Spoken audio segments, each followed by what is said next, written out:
કે વલ્લભના સ્વરૂપની ચર્ચા જ્યારે આપણે કરી રહ્યા છે, રૂપમ તત ત્રિતયાત્મકમ, તો એ સ્વરૂપની ચર્ચામાં ત્રિતયાત્મક સ્વરૂપમાં શ્રી મહાપ્રભુજીના આ પણ ત્રિતયાત્મક સ્વરૂપ છે. મહાપ્રભુજીને અગ્નિ રૂપ કહેવાય.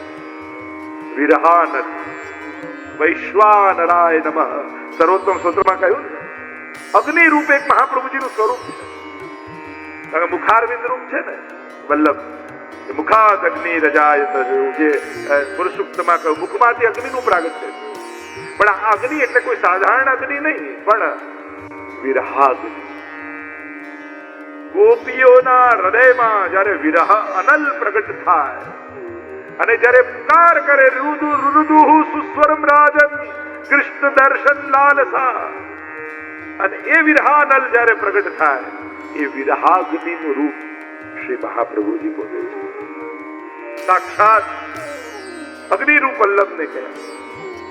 એટલે વાર્તા સાહિત્યમાં એવો પણ કહેવાય, એકવાર મહાપ્રભુજીનું મસ્તક થોડું શ્રમિત હતું, દુખતું હતું. કોઈ વૈષ્ણવ લઈને આવ્યું અને યજ્ઞ કુંડની બાજુમાં મહાપ્રભુજી બિરાજેલા છે. જયરાજે ઔષધિ અને મહાપ્રભુજી એ લઈને અગ્નિકુંડમાં નાખી અને ઠીક થઈ. તો જયરાજે આ શું કર્યું? તો કે આ મારું જ સ્વરૂપ છે, સાક્ષાત અગ્નિ રૂપ શ્રી વલ્લભ. એટલે તો અગ્નિકુંડમાંથી પ્રગટ થયા આપણે એમ કહીએ છીએ કે જ્યારે મહાપ્રભુજી પ્રગટ અને ચંપારણને હમણાં પ્રાગટ્યનો આપણે ઉત્સવ ઉજવવાના છે, અને અગ્નિકુંડની મધ્યમાં મહાપ્રભુજી દેખાયા. સંકેત એ જ કર્યો, કારણ કે સંકેત હતો યજ્ઞ કુંડમાંથી વચન મળ્યું હતું, એટલે અગ્નિકુંડમાં દેખાય અગ્નિરૂપ મહાપ્રભુજી વિરહાનંદ.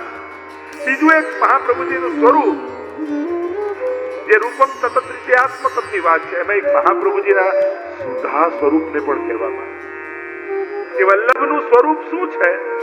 તો કે આ પુષ્ટિ સૃષ્ટિમાં બે પ્રકારની સૃષ્ટિ છે.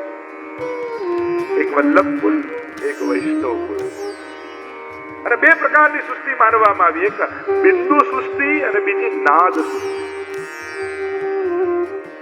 ઠાકોરજીએ રાસ માટે જ્યારે વેણુનાદ કર્યો અને વેણુનાદનું શ્રવણ કરી ગોપીજનો દોડીને આવ્યા અને નાદ સાંભળીને જે આવ્યા એ આ વૈષ્ણવી સૃષ્ટિ કહેવામાં આવે, જેને નાદ સૃષ્ટિ કહેવામાં આવે. અને વેણુનાદ કરતી સમયે ઠાકોરજીના અધરમાંથી સુધાના બિંદુઓ સરયા, ટપક્યા, અને દોડતા જઈને સ્વામિનીજીએ પોતાનો ખોબો ધરી દીધો અને એ બિંદુઓને ઝીલી લીધા, અને એટલામાંથી જે પ્રગટ થઈ એ સ્વામીજીની સૃષ્ટિ, એ વલ્લભ કુલ બિંદુ સૃષ્ટિ કહેવાય. એટલે પુષ્ટિ સૃષ્ટિમાં પણ આ બે સૃષ્ટિ વિશેષ રૂપે આપણે ત્યાં બિંદુ સૃષ્ટિ અને નાદ સૃષ્ટિ. તો જે સુધા બિંદુ સરયા, તો પદ સાહિત્યમાં આવે છે સ્વામીજી રૂપ શ્રી વલ્લભ, અને એમના મુખમાંથી જે સુધા સરિત આઈ પીઓ વિઠ્ઠલે ગુસાઈજીએ પાઠ કર્યો, અને એ જે કુળ પ્રગટ થયો એ વલ્લભ કુળ. રંચ દિયો દૈવી જીવન અને દૈવી જીવન, એટલે સુધારૂપ શ્રી વલ્લભ કહેવાય. એટલે જ મહાપ્રભુજીની વધાઈમાં એક વધાઈ આવે છે, એસી બંસી બાજી બન ઘન में व्याप रही धुनी महामुनिन की समाधि लागी. એસી બંસી બાજી મહાપ્રભુજીના જન્મના પ્રસંગ છે, અને વેણુનાથની વાત ક્યાં થઈ રહી છે?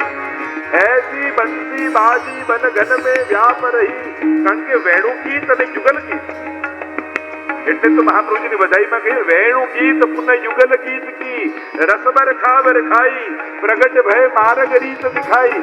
કેમ કોઈને પ્રશ્ન એવો ન થયો કે મહાપ્રભુજીની વધાઈમાં મહાપ્રભુજી આખા સુબોધની દશમસ્કંદ પર બધા જ લખ્યા વેણુ ગીત અને યુગલ ગીત કી રસબર ખાબર ખાઈ. આ બેનો જ ઉલ્લેખ કેમ કર્યો? એસી બંસી બાજી, કારણ વેણુનાદની લીલા એ સુધાદાનની લીલા છે. વેણુનો નાદ એટલે કે સાઉન્ડ એ તો પાત્ર છે, અને નાદના પાત્રમાં ભગવાન પોતાની સુધા પધરાવી અને દરેક મુનિનંદકી સમાધિ લાગી. આ પક્ષીઓ, ગાયો, હરણીઓ, લતા પતા, નદી, પર્વતો બધાને ભગવાન સુધાનો સંબંધ કરાવી રહ્યા છે. પ્રભુની અધર સુધા વેણુનાદના માધ્યમથી બધાને મળી રહી. એટલે પદમાં ગાયું એસી બંસી બાજી बन घन में वृंदावन में, और छेल्ले શું કહ્યું? અબ લક્ષ્મણ ભટ્ટ ગ્રહદ્વાર. છેલ્લી વખત એ સુધા કારણ કે હવે એમ થાય કે એ સમયે તો ઠાકોરજીએ વેણું નાદ કરીને કૃપા કરી, હવે કલયુગમાં કઈ રીતે કૃપા? તો શિક્ષાપત્રમાં હરિરાયજી કહે છે, કલયુગમાં મહાપ્રભુજીની વાણી સુધારૂપ, એ જ વેણુનાદ રૂપ છે. કારણ કે વેણુમાં પધરાવેલી સુધા પોતે વલ્લભ સ્વરૂપે ભૂતલ પર પ્રગટી છે.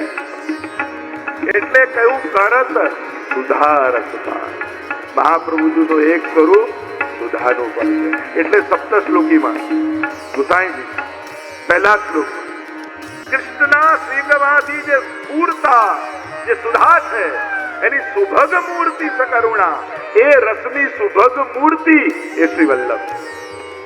એટલે કે સમગ્ર વલ્લભના સ્વરૂપની ચર્ચા તો એટલી ગહન છે કે જો સ્વરૂપની ચર્ચા કરવા જઈએ, જો સ્વરૂપ હૃદયમાં સ્થાપિત થઈ જાય તો પુષ્ટિ માર્ગ ત્યાં જ ફલિત થઈ જાય. આ સમગ્ર બ્રજની લીલામાં જે લીલામાં જે રસ પ્રગટ થાય છે, એ વ્રજનો સમગ્ર રસ પ્રગટ કર્યો જે થયો એને ભેગું કરી એક મનુષ્ય આકારમાં ઢાળો અને જે સ્વરૂપ બને એ શ્રી વલ્લભનું સ્વરૂપ છે. એટલે તો શ્રીમદ વલ્લભ રૂપ સુરંગે અંગ અંગ प्रतिभावन के भूषण वृंदावन संपत्ति अंग अंगे और एन मेन व्रजराज उछंगे. श्रीमद वल्लभ रूप सुरंगे अंग अंग प्रतिभावन के भूषण. श्री महाप्रभुजी ने भीतर સમગ્ર બ્રજમાં પ્રગટેલો રસ, આ મધુરાષ્ટક એ ઠાકોરજીને જોઈને ગવાયેલું અષ્ટક નથી, પણ શ્રી વલ્લભમાં બિરાજતા માધુર્યનું પ્રગટીકરણ છે. જે વ્રજના 56 સ્થાનોમાં પ્રભુની જે 56 લીલાઓ થઈ રહી છે, એમાં જે રસ પ્રગટ થયો એનું મૂર્તિમંત સ્વરૂપ શ્રી વલ્લભ છે. એટલે તો મધુરાષ્ટકમાં 56 વાર મધુર શબ્દનો પ્રયોગ મહાપ્રભુજી કર્યો. 8 શ્લોક અને એક શ્લોકમાં 7 વાર, 8 7 56, એ 56 ભોગ, એ વ્રજ કમળની 56 પાંખુડીઓ, અનેક 56 ના ભાગો છે. તો સુધા સ્વરૂપ શ્રી વલ્લભ, તો અગ્નિ સ્વરૂપ અને સુધા સ્વરૂપ, આ બંને સ્વરૂપે શ્રી વલ્લભ આપણે ત્યાં આરાધ્ય અને સેવનીય. અને જ્યારે અગ્નિની વાત આવે ત્યારે વિરહાગ્નિનો ભાવ કરવો, એ વિરહનું દાન આપનાર. એટલે જ તો જયારે પરમાનંદાસજીના ઘરે મહાપ્રભુજી પધાર્યા અને ગાદી તકિયા પર બિરાજેલા છે, કહ્યું પદ્મનાભ પરમાનંદ કશું પદ સુનાવો. અને પરમાનંદાસજીએ ગાયો, હરી તેરી લીલા કી સુધી આવી. અને જ્યાં એ પદ સાંભળ્યું 3 દિવસ સુધી મહાપ્રભુજી મૂર્છિત થઈ ગયા.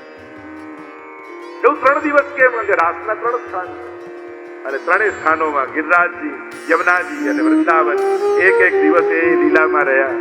આ પોતે એ સુધારૂપ છે. અનેક એવા તો પ્રસંગો જો વર્ણન કરવા લાગીએ તો આ સુધારૂપ અને અગ્નિરૂપ, આ તો વિરહાનલ અગ્નિરૂપ વિરાટ સાક્ષાત એ વિરહનું સ્વરૂપ શ્રી મહામૂર્તિમંત સ્વરૂપ મહાપ્રભુ.